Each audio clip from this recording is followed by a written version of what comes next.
Every year, millions of people in the United States work hard, earn a good salary, and still end the month with no money. It is not a lack of income. It is invisible habits draining your wallet like a tiny hole in a water balloon. You do not even notice your money is leaking until you look at your bank account and ask, "Where did my entire paycheck go?" Today, I am going to show you the 5 mistakes that keep you poor. The worst part, you are probably making at least one of them, maybe all of them. But the good news is this: once you can see these mistakes clearly, they start losing power over you. Let's start with mistake number 1. Mistake number 1 that keeps you poor is called lifestyle inflation. When you earn more, you spend more. Got a raise, you move into a better apartment. Got promoted, you buy a new car. End of year bonus, expensive vacation. And the result, you earn 3 times more than before, but you are still stuck at zero. It is like filling a balloon that has a tiny hole in it. No matter how much you put in, it keeps leaking out. The solution: every time you earn more, save at least half of the increase. Let your lifestyle grow slowly, and let your investments grow fast. A credit card is one of the most dangerous financial tools on the planet. Not because it is bad, but because most people use it the wrong way. The problem starts when you buy something you cannot pay for in cash, and then let the debt roll over. A $1,000 iPhone on a credit card can cost $1,300 if you only pay the minimum. A $500 couch can turn into $750. You are paying 30% more for everything. And every month the interest eats your paycheck like termites eating wood. The rule is simple: if you cannot pay for it in cash, do not buy it. A credit card is a tool for points and protection. It is not a tool to finance your life. Have you ever seen that friend who saved $50,000 in a savings account for 10 years? Sounds responsible, right? But with inflation at 3% per year, those $50,000 were actually worth about $37,000 in purchasing power. He lost $13,000 by doing absolutely nothing. It is like storing ice cream under the sun. It slowly melts, and you do not even notice. Investing is not optional. It is the only way to protect your money from inflation and make it grow. It does not need to be complex. A simple index fund can already do the job. The important thing is to start. You know how much you spend every month on things you do not need. A Netflix subscription you do not use. Starbucks every day, $6 per coffee. New clothes every week. Uber rides when you could have walked. These small expenses look harmless, but together they can cost hundreds of dollars per month. A $15 Netflix subscription per month becomes $180 per year. A $6 coffee every day becomes $2,190 per year. Impulse purchases of $100 per month become $1,200 per year. Just from that, you burned $3,570. Before buying anything, wait 48 hours. If you still want it after that, buy it. If you forgot about it, you did not need it.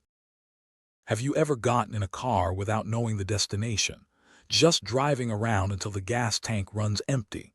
That is exactly how most people deal with money. No goal, no direction, no plan. Studies show that people with clear financial goals are 42% more likely to reach financial independence. It does not need to be complicated. It can be something like, I want to save $10,000 in 12 months, or I want to retire in 20 years. The important thing is to have a destination. When you know where you want to go, every financial decision becomes easier. A GPS only works when you type in the address. Let's do some quick math. Lifestyle inflation. You lost $200 per month from a raise that you could have invested. That is $72,000 in 30 years. Credit card interest, $150 per month in expensive debt.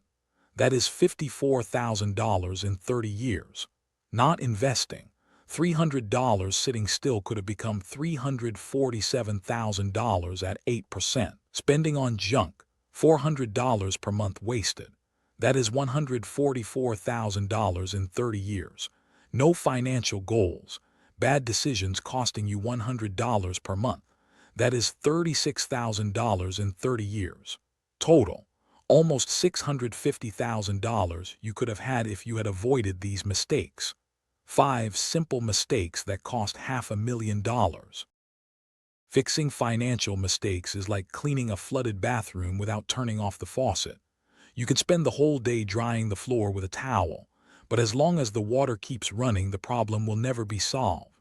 The 5 mistakes I listed are the open faucets. Close them one at a time. First, stop inflating your lifestyle. Second, stop using credit cards for things you cannot afford. Third, start investing, even if it is a small amount. Fourth, cut expenses that do not add real value. Fifth, set clear financial goals. When you close all the faucets, the bathroom dries by itself, and your bank account starts to grow. You do not need to be perfect. You just need to be consistent. Save $100 per month. That is only $3.33 per day. Cancel one subscription you do not use. Wait 48 hours before making any purchase. Stop using your credit card for daily expenses. Write your goals on a piece of paper and look at them every day. None of these actions are heroic, but together they can transform your financial life in less than 1 year. The secret of wealthy people is not always earning more. It is wasting less and investing what is left. Start with one mistake, then close the second one by one until all 5 are gone. I want to give you a challenge. For 30 days, do one thing per day to improve your finances. Day 1, cancel one subscription you do not use. Day 2, delete shopping apps from your phone. Day 3, create a budget. Day 7, cancel a credit card you do not need. Day 15, open a brokerage account. Day 20, make your first $50 investment. Day 30, look at your account and see the difference. 30 days, 30 actions. This is not about becoming rich overnight. It is about building the habits that pull you out of poverty, one day at a time. There is a true story about a man named Ronald Reed. He worked as a gas station attendant and janitor for most of his life. Nobody knew he was rich. He wore simple clothes and drove an old car. When he died at the age of 92, he left behind $8 million. How? He invested consistently in strong companies and let his money grow for decades. He did not make the 5 mistakes. He lived below his means. He avoided debt. He kept investing. He had clear goals. The lesson: wealth is not about what you show, it is about what you keep. Your money is leaking through 5 holes: lifestyle inflation, credit card debt, money sitting still, spending on junk, and lack of goals. Every leak you close puts money back into your pocket. You do not need to close all of them today. Start with one, the one that hurts the most. If this video helped you, hit the like button, subscribe to the channel, and share it with someone who needs to hear this. In the next videos, we are going to go deeper into each one of these mistakes and show exactly how to fix them. Until then, remember, being poor is not always destiny. Sometimes it is habits, and habits can be changed. Start today.